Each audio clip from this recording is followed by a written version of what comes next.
Welcome, everyone.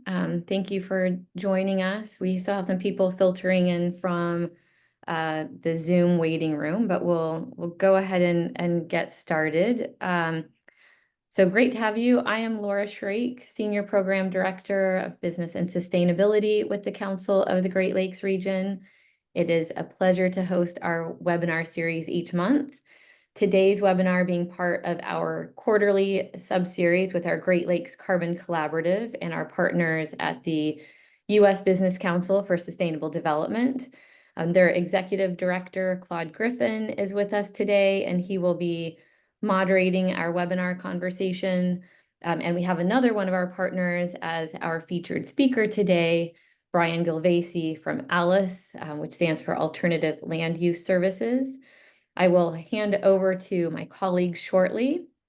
But first, for those of you who may be new or unfamiliar with the Council of the Great Lakes Region, or CGLR, I want to start with a brief introduction of who we are and some noteworthy facts about the Great Lakes region.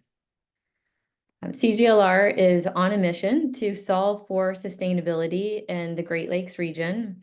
Our vision is for the Great Lakes region to be the first sustainable region in the world. It is a lofty goal, but achievable through commitment and collaboration and innovation, all of which we will touch on today. Solving for sustainability requires solutions that work for the region's people and communities, its environment, and its economy.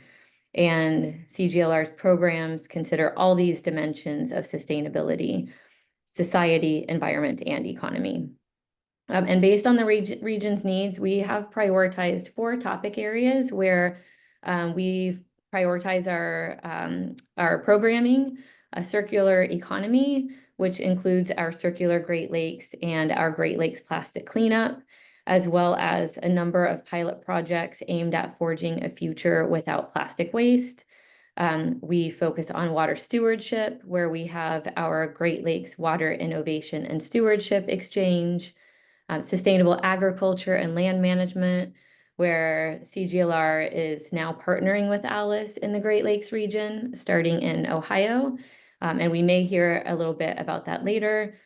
And then also decarbonization, which is where we are partnering with the U.S. Business Council for Sustainable Development on the Great Lakes Carbon Collaborative.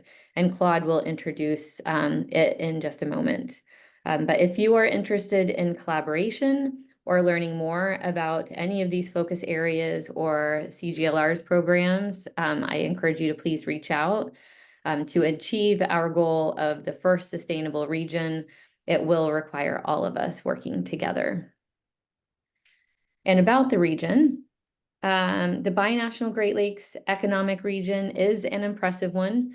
It has a $6 trillion economy and is the economic engine of North America.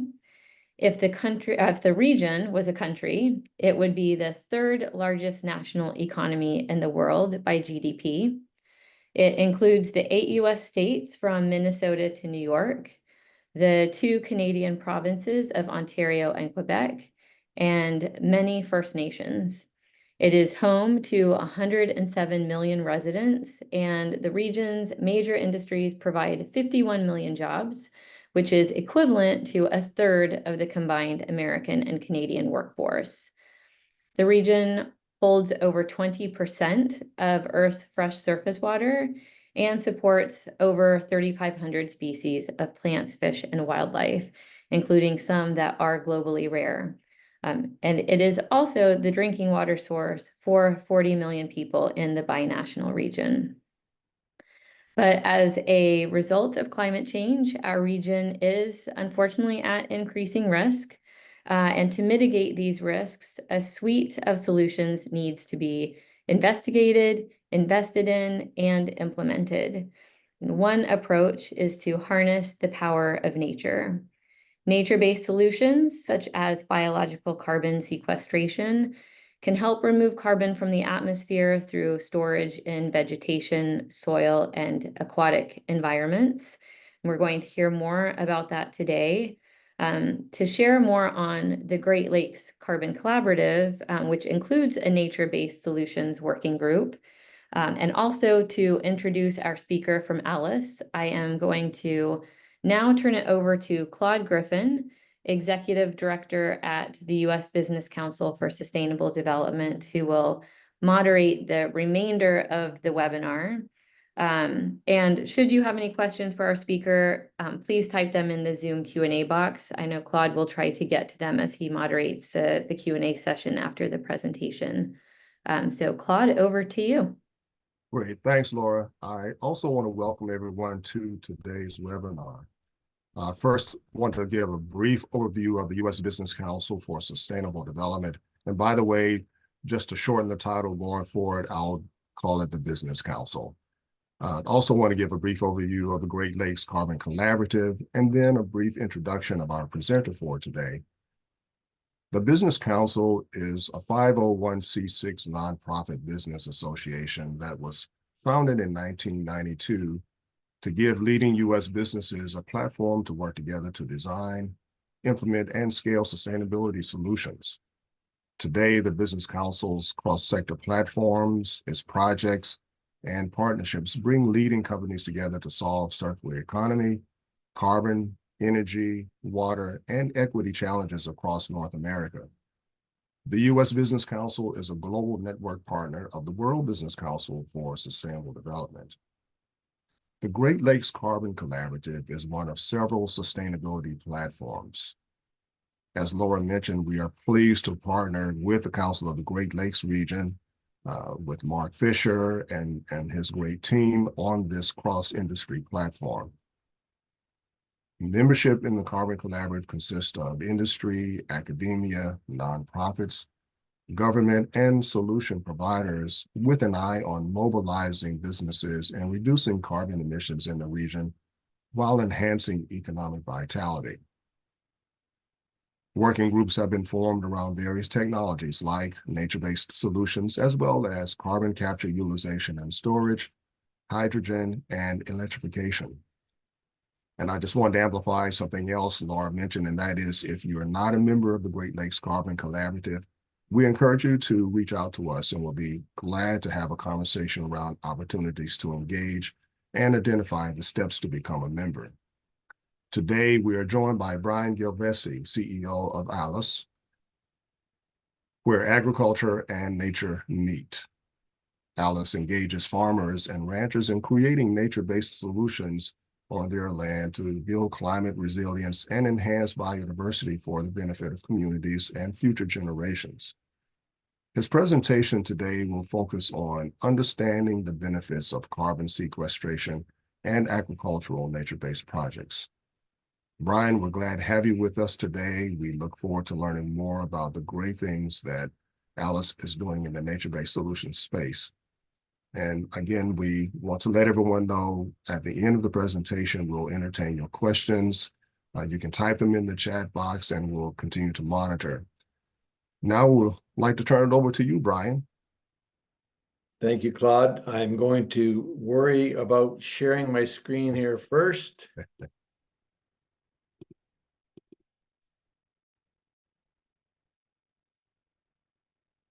Have you got me? Looks good. So thank you, Claude. Thank you, Laura. It feels like some pretty tall cotton for us over here as part of this ALUS program with the U.S. Business Council and CGLR forming this collaborative or being part of this collaborative that is so important to the future of the Great Lakes region. I want to talk about meeting the challenge and the opportunity for nature-based solutions, but obviously I'm going to speak a little bit about who we are because our group is fundamentally farmers. We're formed by farmers. So I don't only want to talk about one of the suite of solutions. I also want to speak to the fact that we want the world to understand there's a cohort of people that can be effectively engaged to provide those solutions. And in that cohort, I include farmers, of course. And here we go. Can't advance it, Claude. Hang on a minute. I come to this rather honestly. I've been farming here in Southern Ontario, just across the Lake Erie from Erie, Pennsylvania, for our American friends. I'm in Norfolk County. I've been farming for approximately 40 years, about half of that farming rather industrial in a normal fashion, commercial fashion, and in the last 25 years, we've been raising grass-fed beef for local marketplaces. The most important thing I want you to recognize is that this program or this methodology that I'm going to speak to you about today was important to bring me in as a solution provider. It offered me a bunch of things, but mostly it asked something of me and offered me relevance to the world's greater problems. I'm pleased to say that we think that we're offering the same sort of open door and open hand to people to join us in this effort. And there's about 2,000 farmers across our network that have farm families that have joined in this effort to be part of the solution. And it's about the potential of this that I want to talk to you about today. We are, of course, an organization where we like to talk about where agriculture and nature meet.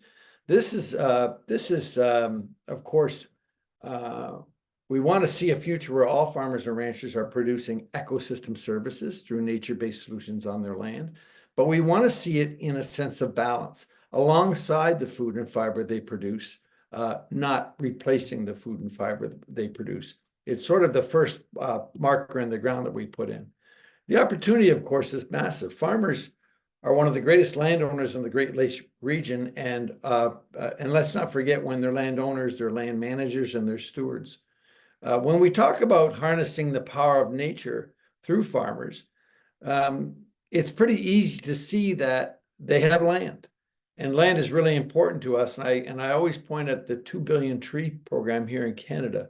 It's a lofty goal to talk about planting 2 billion trees, but finding the land on which to plant 2 billion trees is another issue. Farmers happen to provide that opportunity, along with the fact that they've got skills, abilities, equipment, and some understanding of how to produce these solutions for global environmental problems. That connected to the fact that we have governments, municipalities, and corporations that are also seeking solutions. We see a broad marketplace that can support the work that farmers can potentially do. We know that farmers who are experienced are willing to step up as environmental solution providers, but we have to effectively engage them to be successful.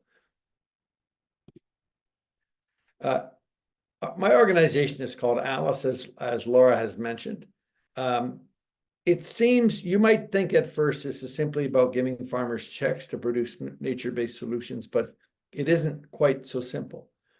We do essentially 4 things at our organization. We've learned to do 4 things to be successful. So first off, we advance the shifts that position rural communities as environmental solution providers. We nurture partnerships and community-level collaborations through our system, which have become increasingly important and powerful to us when I talk to you about the number of collaborations we have. We have to pair that with leading ecosystem service quantification, both through technology and research partnerships. In other words, we have to be able to prove our work, as most people on the call are cognizant of.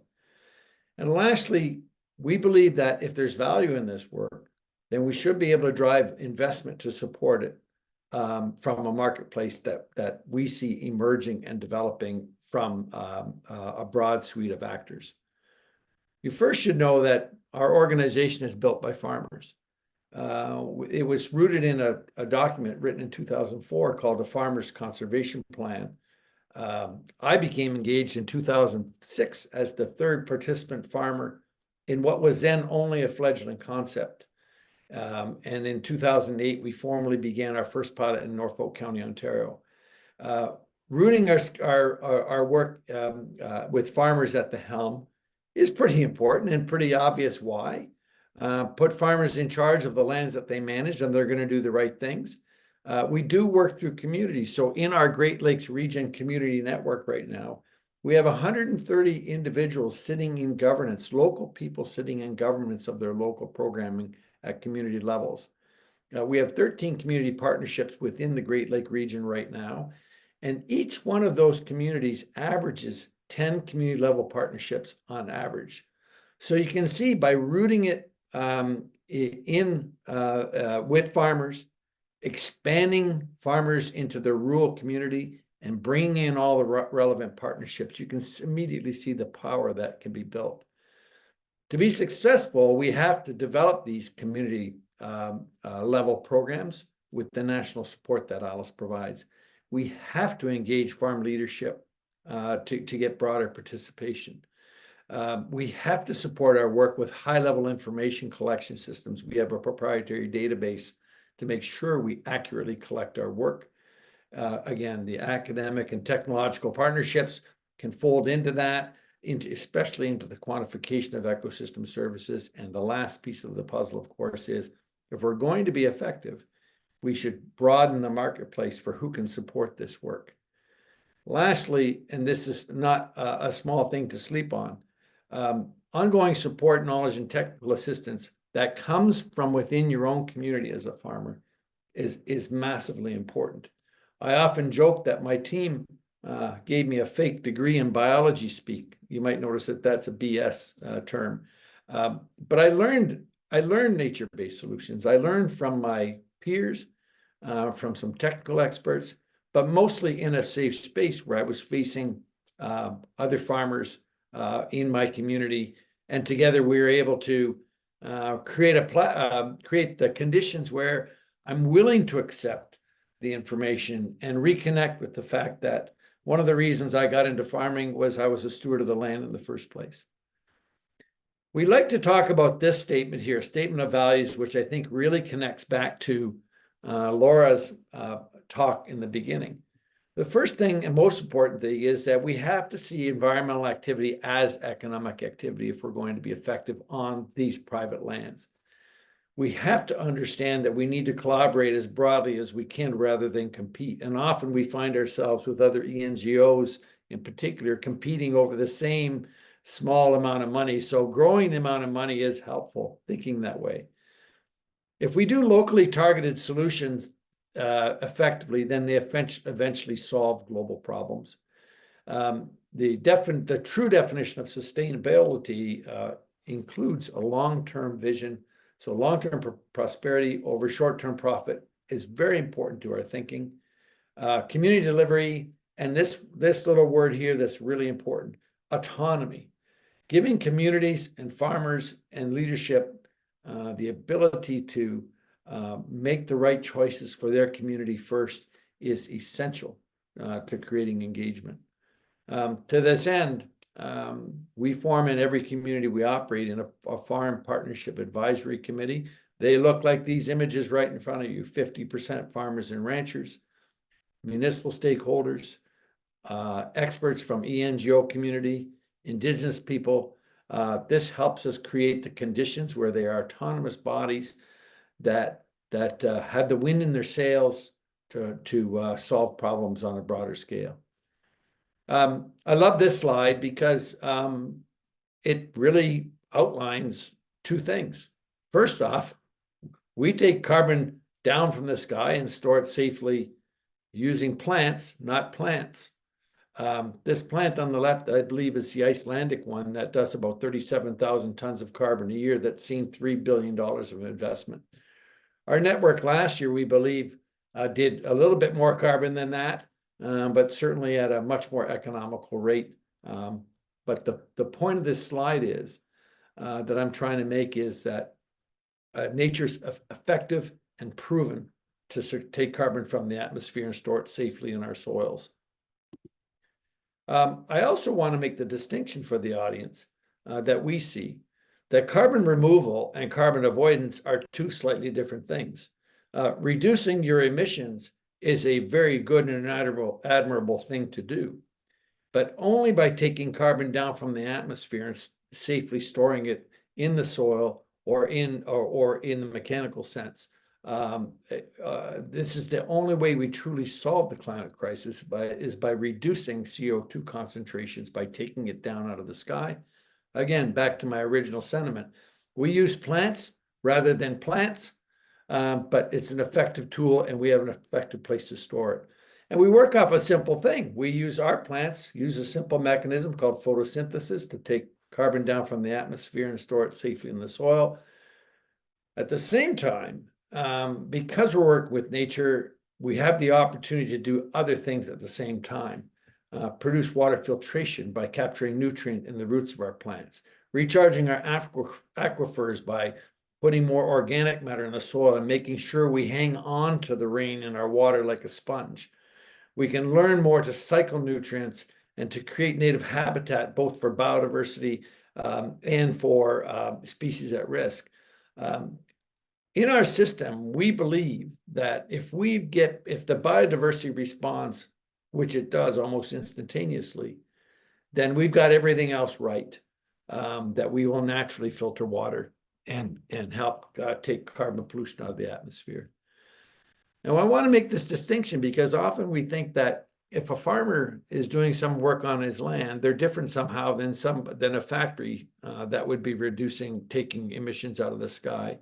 We want to make sure that everyone understands that we see this work that farmers are doing with nature-based solutions, that the beneficiaries extend beyond the farm, both to governments, to cities, but mostly to people of the planet. But that's a sort of a clear point we like to make, that this work has a clear beneficiary that's outside the farm. To empower creativity, we ask farmers and ranchers to identify the area of their farms best suited for projects. So they invariably point to largely marginal or uneconomic farmland that they're not making a good financial living on using the normal metrics, producing bushels or acres of product for the regular marketplace. And by pairing that creativity with the creativity of our community partners, we can get to bespoke, very creative, interesting solutions that fit the communities we work in. Nature-based solution types, of course, I think most of the audience is familiar with: wetlands, riparian buffers, grasslands, pollinator habitats, tree and shrub planting. I like to call them all, sometimes if I'm trying to describe the functional nature of these sites, that they're sponges, filters, and sinks, right? We filter nutrient from our waterways. We sink carbon in the soils, and that we create more organic matter to allow us to sponge more water when a rainfall event comes. These are the co-benefits of working with nature to solve the climate crisis. We've got some initial estimates on what the ecotypes within the Great Lake region produce from a carbon perspective. On our wetland and riparian buffer complexes, not counting, of course, the surface area of the water, around 1.26 tons an acre. Our initial numbers on grasslands and pollinator habitat around 6.65 tons CO2e per acre per year. And trees and shrubs, of course, the gold standard, are at 4.59 tons per acre. That's to give you some rough idea of the rate of return on these sorts of projects. And this research here that came from the McDougall lab at the University of Guelph, one of our best research collaboratives. Dr. McDougall has pointed out something very interesting with this slide, which I'll try to describe. And that is, the minute we put nature back on the land, and this study was done on restored tallgrass prairie sites here in southern Ontario, that the response of the beneficial insects in particular is instantaneous and consistent. So we get immediate biodiversity response that grows. So first the beneficial insects show up, then the birds follow, then the bats come along, then the mammals come. This is how it works because of that's how nature works. The ability of our sites to retain nutrient grows over time. That makes sense as the plants grow and they develop a bigger root network and mature. Their ability to absorb nutrient grows. And of course, carbon gets retained year over year. And of course, we build stocks in the soil because we're retaining it annually. But you can see the wave, that nature happens in a wave, but we're really pleased when we see the biological response immediate. I've mentioned here at the beginning, and there will be many in the audience that will want to know, well, what about regenerative agriculture? We will talk about that, but what we want to make sure we highlight for the audience is, by beginning a project site on the edge of the farm, where land is marginal and the farmer is not experiencing good yields or consistent yields, that provides us a pathway to understanding and to change and that understanding leads to different outcomes on the working land when we get there as well. So there's an important reason why we focus on the edge, and that is because it de-risks farmers' entry into this world of ecosystem services and being part of a greater solution. A low-risk environment in a static environment is very important to first win the hearts and minds of the producers that are going to help us.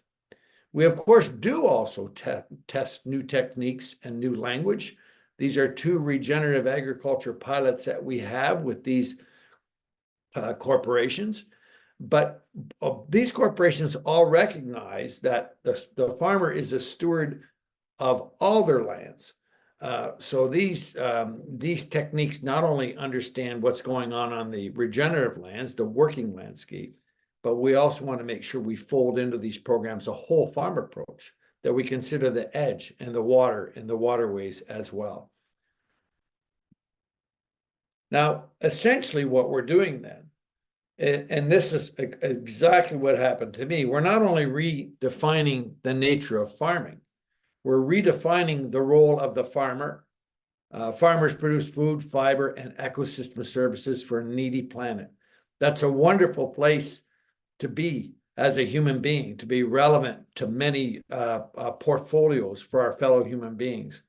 The role complements the farmer's basic ethic and connects to their natural stewardship, which is probably at the base core of what why they joined the program. This, by the way, is one of our leading farmers, Mark Bercier, who farms in Eastern Ontario, near Cornwall. Our program is scalable, proven, and effective.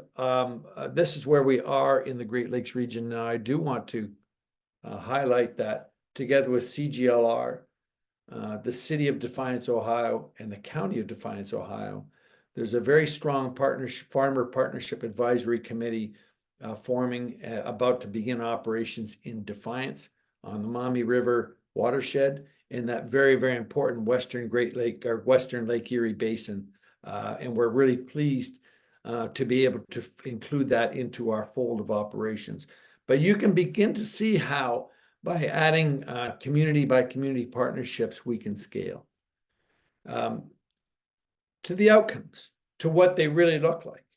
These outcomes respond to local and regional priorities.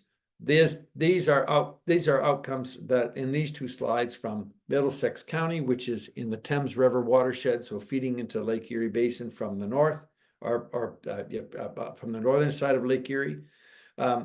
This actually is taking a piece of marginal farmland that already has a grassed waterway in it. It's already, the farmer is already doing a pretty good job here.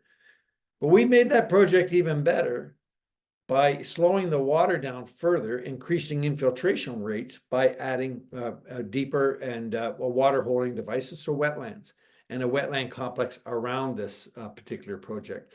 So you can see we've taken a site that's marginal to the farmer and made it better. This site on the left-hand side is the before picture. You can clearly see there's water laying in that field, and in that crop of corn on the left, you can see there's large swaths of that land that isn't productive. The corn is stunted. Obviously, it's not doing well on that lower land and on that side slope. The farmer then offers that land as an opportunity to build that wetland bigger, and the surrounding lands have been planted in trees. So it's a tree planting project supporting a wetland complex on a piece of marginal farmland where the farmer was experiencing either droughted out or drowned out crops year over year. This site is a little bit more expansive. If you look at the right-hand side, you can see how the water drains from right to left.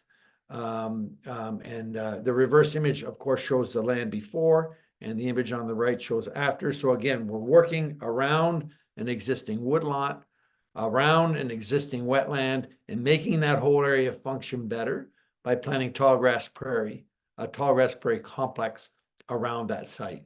So now we're filtering water more effectively with the deep-rooted tall grass prairie crops. It relates clearly, of course, to the Carolinian Canada woodlot that exists, And of course, the overflow water or overland water in that wetland will be filtered better, all while we're sequestering carbon in that site through the roots of the prairie grass. Our programs, when organized and planted, we document them using GIS technology. But I think what's more interesting, other than to show you this example of how we capture the exact dimensions of the project site, is that the project sites are usually designed and implemented in a way that works in more of a complex. You can see there's a cold water stream flowing here. This site is only about 2 kilometers north of Lake Erie, so we're very close to the lake.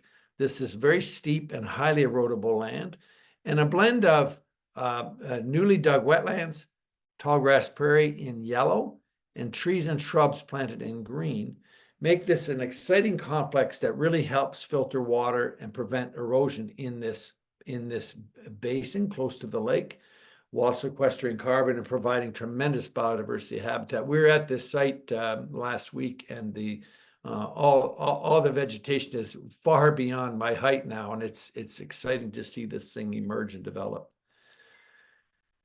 This site is interesting because this land, the water on this land to a large extent flows from right to left. So in green is a brand new tree planting that this farmer has implemented. And we've also implemented some dug wetlands there to slow the water and capture it before it hits the cold water stream to the left.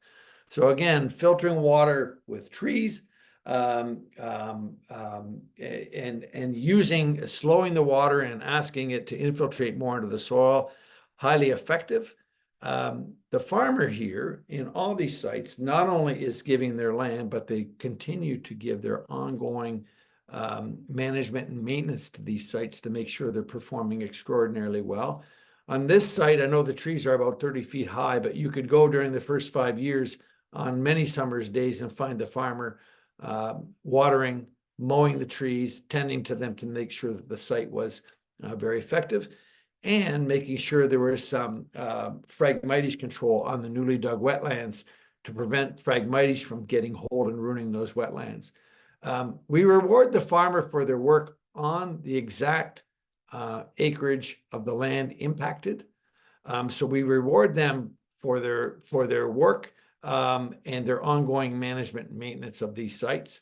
I find this picture really, really interesting because if you follow the cold water stream on the left, you can see it flows into a pond that's a rather dark color. And if you follow that little swale on the right-hand side of the screen, that is flowing directly into another small wetland. The wetland directly off the agricultural land is rather murky and milky. And the one that's coming through our filter is a little bit more vibrant of color. It just, to me, shows a little bit of evidence of the efficacy of this site. In order to harness the work that we're doing, of course, you have to be able to ground your projects in great high quality data and mapping, as I've tried to demonstrate. One of the things that we do at ALUS that I think is a little unique is we make sure that the projects are mapped professionally by our staff with handheld tablets that were helpfully developed by the RBC Tech for Nature program. So we have a very consistent first point of data collection for all our project sites with a GIS system. This has all allowed us to think a slightly different way. We think that with programming like ours, community-based programming, there's an opportunity for a single solution for many beneficiaries and for farmers as well. In other words, what I'm trying to get at is, if we do this right, we can find a way, because our attribution system through our data collection and our database is able to provide pure attribution to the parties that have paid for the programming. And if we can aggregate that work together and the farmer only has to walk through one door, and through that door, they'll have the support of a community and the technical assistance they require, it becomes a rather seamless way to leverage each other's monies, whether they're corporations, philanthropics, municipal governments, federal governments, state governments. It's a good way to aggregate all that work together in a single system and create what we call landscape level impact. I think one of the things that's happening in agricultural circles is there are a lot of organizations trying very hard to impact back down to the ground, usually through their supply chains. I just think there's an opportunity to aggregate this work a little bit more simply, not reinvent the wheel. And ultimately, by banding the money together, we can create landscape level impacts over time. We really think it's important to do two things when we're talking about nature-based solutions on private lands where there are stewards, there are farmers managing those projects.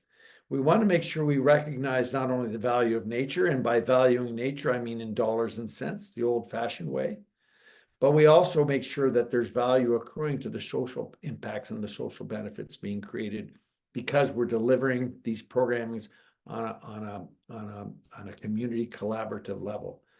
But recognizing that there are biodiversity benefits, carbon benefits, water benefits, and social impacts, that gives a very strong value proposition to go to market with in a way.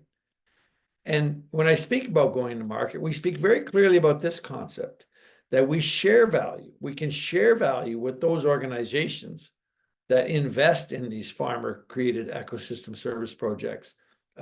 Because we've got a strong database, because we've got third-party verification, because we are able to create the conditions to share the benefits created on these sites beyond the farm gate and to satisfy some of the needs of the funding partners. And that might be a corporation looking to address their carbon or landscape impacts.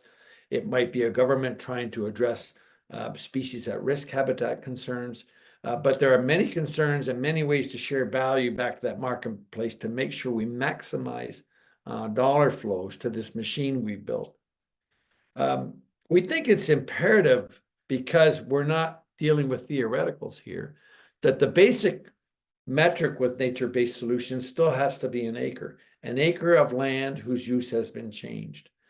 So we talk at this stage about packaging that acre. What does the packaging look like? And the packaging is, this acre is new, it's additional, and it has a whole suite of benefits attached to it, ecosystem service benefits, the filters, the sinks, and the sponges. We want to try and capture that when we deliver this to our funding partners. Specifically around carbon, we want to offer, or we will be in a position in about 14 months to offer a warranty-backed carbon claim, representing 1 ton of CO2 removed from the atmosphere on our project sites. This work is being done in conjunction with Bruce Power. Bruce Power is a very socially responsible company operating in Grey Bruce County here in Ontario. And they've been a wonderful partner, not only to help us fund projects on the ground, but to create the science around getting at the exact quantification levels and the packaging around the contractual arrangements that we would have. We think we're subtly shifting the way carbon is done because we're able to work with technological partners. We think we can move carbon slightly from a protocol basis to an outcome basis. And by that, I mean this. We're working with a company called Albo Climate, which has remote sensing and AI machine learning through satellites to quantify carbon on our tree and shrub sites. We're busy right now ground truthing and teach machine learning their system to be able to do that from the atmosphere. Non-intrusive, cost-effective, so you can effectively fly the satellite over and see how much carbon actually went in the soil when you first estimated on a protocol. Earth Optics is our second technological partner. This is their technology on the front of our quad. This doesn't work so well on a tree planting site, but it works very well on a grassland site. So on ranch sites or tall grass prairie sites, this technology helps us get at what carbon has been deposited in the soil over time from the beginning. And lastly, around carbon, we've discovered that there are many ways that you can take carbon to the marketplace. We take it inside the new acre. The new acre is the first level of contractual relationship between us and the marketplace. If they require a carbon claim inside that, we do it through an offtake agreement. There are lots of ways to do this. You can do offsetting, you can do insetting. We've borrowed the offtake concept from energy marketplaces, where not only do our corporate partners invest in the carbon, they're literally investing in the machine. So the creation of the project and the offtake of carbon that it will produce over time. If that makes sense, we discovered that where we operate, that corporations value the fact that they can help create these projects and have an impact at community level. And our agreements accommodate for the take of carbon over time. To get to closer to the finishing line now, we operate across 42 communities now across North America, but these are impacts in the Great Lakes region inside our communities. The acre numbers you can see are, for instance, 2,684 acres of trees and shrub projects. Applying our carbon estimates to that, we're annually delivering a CO2 delivery of about 17,000 tons per acre right now, the way our system is. Over 5 years, that's 345,000 tons. You can see it's scalable. Our estimates of the total potential for marginal farm land across Canada alone was something like 37 million acres of marginal farm land, without even talking about what we can do through regenerative agriculture. So the potential is big. We're proud to be able to compare comparably in the Great Lakes to that plant in Iceland, and have the co-benefits and all the people involved in developing this. We remain focused on outcomes, and that's not a bad way to be. It suits the eye of the farmers and the community members who are very practical and outcome oriented. The last sentiment is this one. We continue to seek Indigenous inclusion, knowledge, and reconciliation. And we do that on sort of 4 dimensions that we're working on. This job will never be fully done, I'm sure. But let me give you an example of how we're tackling problems in different ways, and we hope we can come up with a single solution eventually. So we've just wrapped up a program with a project with the Woodland Cree, which is in northern Sunrise, Alberta. This is a sustainable grazing project together with a bunch of fencing and training on how to graze sustainably. That project turned out to be an effective delivery model to impact their lands, but for us, a lost opportunity because we were unable to find the way to fold in our community partner in Northern Sunrise, which would have made it much better. Trying to make connective tissue between our Northern Sunrise Partnership Advisory Committee and this project, but we did not see that we're not able to galvanize that opportunity. We're talking today with the Wahpeton Dakota First Nation in Prince Albert, Saskatchewan on 2 dimensions. Firstly, by planting trees on their project sites, a pretty simple thing. Getting projects on their lands is pretty important. Secondly, we want to harness the power of their indigenous leaders and their indigenous knowledge. We're busy right now forming a body we call an ITAC, an Indigenous Technical Advisory Committee, both to inform the projects that will happen on the Wahpeton Dakota lands, but also to inform neighboring communities in Saskatchewan where we have project sites operating at community level. With the Six Nations band here in Southern Ontario, we're working to actively put projects, actively putting agricultural style projects on their lands. And we have already done a few seminars where the Indigenous knowledge has been presented back to our community and back to our PACs. We're making sure we can inform them better.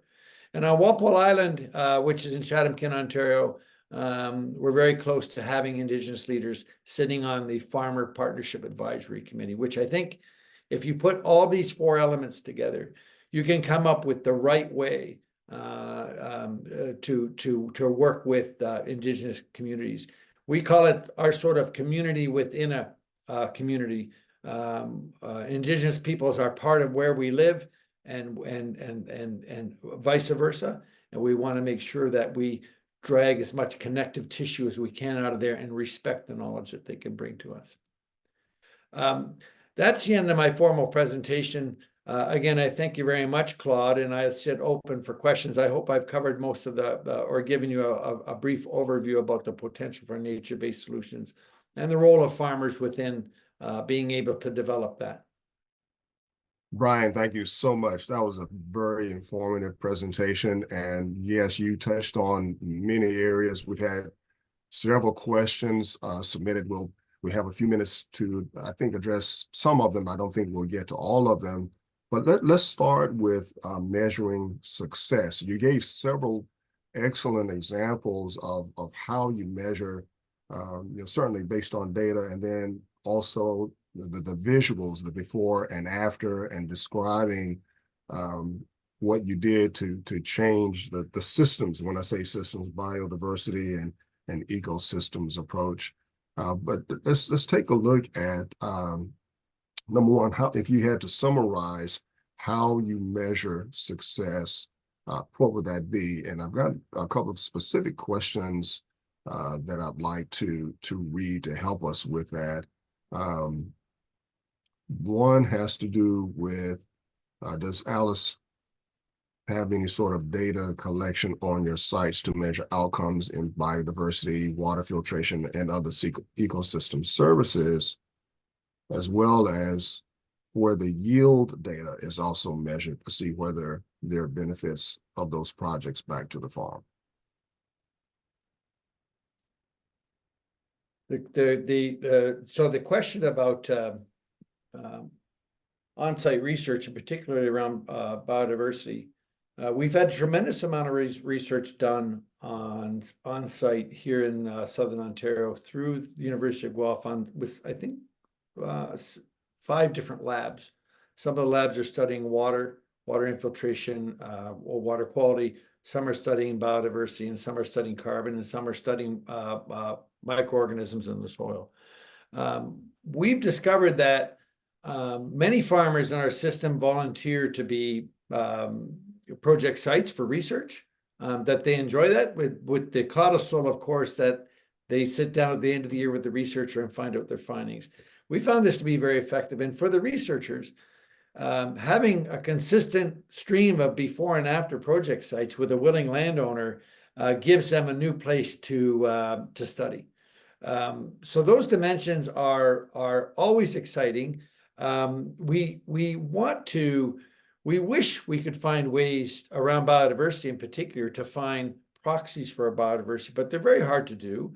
We're working with some sound sensors to, listen for birds and bats and things like that. But it's a perplexing problem. I want to talk about how to measure success, and that question really doesn't have an ending other than to say this. We know, well, first and foremost, the first measure of success for us is winning a human being, a farm family, a community, counting collaboratives, partnerships. How many people are sitting on those farm partnership advisory committees? We think that measuring humans, how many humans are turned on and doing this work that were never considered to be part of the solution before, is really important to measure. I count myself in that number, and I'm excited that we're turning people on to the possibilities around this sort of work. So beginning with the sheer numbers of people that are now engaged is fabulous.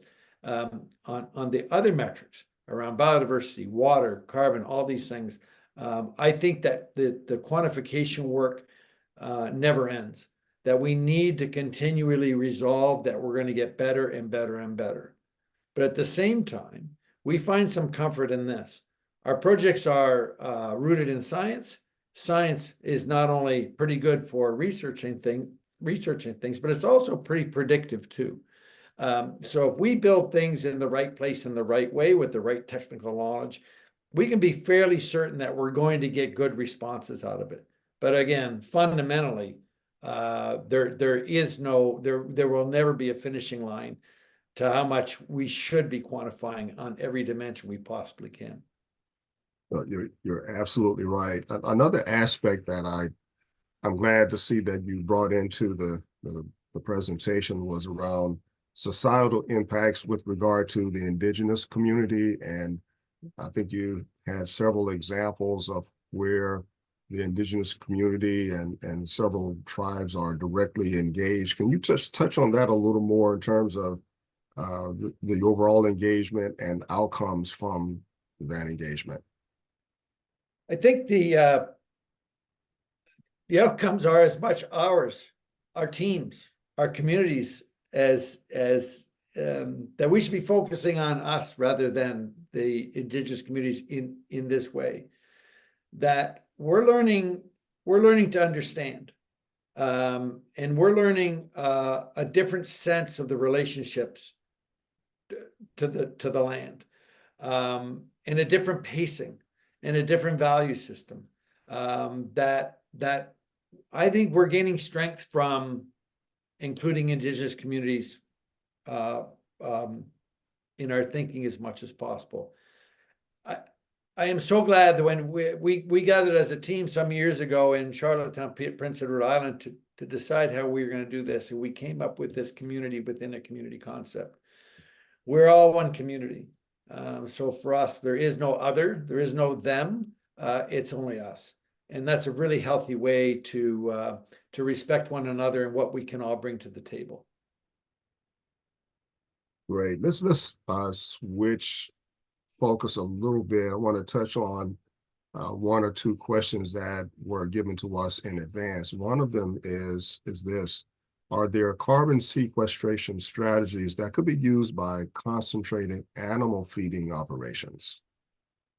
We obviously our work doesn't occur inside the barns on those facilities, but every one of those facilities where they grow their crops, where they spread their manure, has opportunity to be able to identify lands where they can produce nature-based solutions. So that's first and foremost.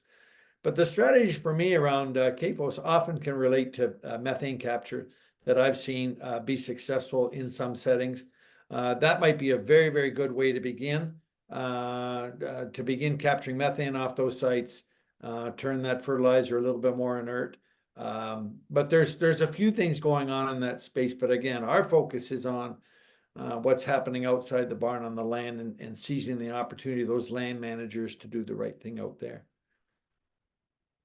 Still on the topic of carbon sequestration, how can carbon removal and sequestration help Canada achieve net zero? And certainly we're talking scale here, and I know you touched on many of the topics or projects that you've identified being very scalable. How would you connect the dots on that? Our total impacts to date are I think around 56,000 acres, around 225 square kilometers, so somewhere around 140 square miles our total impacts. It's really interesting when I've shown you a few small project sites of 3 and 4 and 5 acres. We have a very disaggregated system, but those 3 and 4 and 5 acres with approximately 2,000 land managers with their families add up to something significant. Right now, the impacts, if you aggregate them together, is the size of a national park, right, in Canada. If I said to you, as if you were the decision maker, Claude, that I can give you a national park and it's going to sequester carbon at a rate and create biodiversity at a rate, you would be very pleased for that outcome. So sometimes getting people to see through the fog of this disaggregated system and understanding the disaggregation is beneficial, because we have managers on each site, and the risk of losing sites to, say, forest fires or flood is significantly reduced. So I think we have a massive opportunity in a very de-risked way to understanding a new way to come at carbon solutions. Of course, anytime we take a ton out of the sky and put it in the soil, that's going to help Canada's numbers. Excellent. Has ALUS considered opportunities or challenges between deep geologic carbon storage and the farming communities in Ontario? No, we really like to stay within our lane. We understand soil, and we understand our role.